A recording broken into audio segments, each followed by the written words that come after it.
ರಾಜ್ಯವನ್ನೇ ಬೆಚ್ಚಿ ಬೀಳಿಸುವ ಭೀಮತೀರ. ಜಮೀನು ವಾಜ್ಯದಲ್ಲಿ 6 ಜನರಿಗೆ ಗುಂಡಿಟ್ಟು ಹತ್ಯೆ ಮಾಡಲಾಗಿದೆ. ನಿರಾಳೆ ಮತ್ತು ಗೋಳಗಿ ಕುಟುಂಬದವರ ನಡುವೆ ಜಾಮೀನು ವಾಜ್ಯ ನಡೆದಿತ್ತು.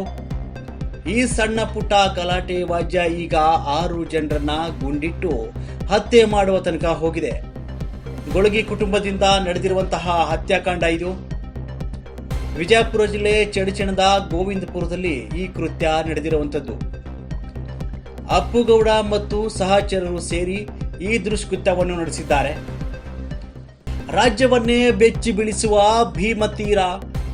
ಜಮೀನು ವಾಜ್ಯದಲ್ಲಿ 6 ಜನರಿಗೆ ಗುಂಡಿಟ್ಟು ಹತ್ಯೆ ಮಾಡಲಾಗಿದೆ. ನಿರಾಳೆ ಮತ್ತು ಗೋಳಗಿ ಕುಟುಂಬದವರ ನಡುವೆ ಜಾಮೀನು ವಾಜ್ಯ ನಡೆದಿತ್ತು. ಈ ಸಣ್ಣ ಪುಟ್ಟ ಗಲಾಟೆ ವಾಜ್ಯ ಈಗ 6 ಜನರನ್ನ ಗುಂಡಿಟ್ಟು ಹತ್ಯೆ ಮಾಡುವ ತನಕ ಹೋಗಿದೆ.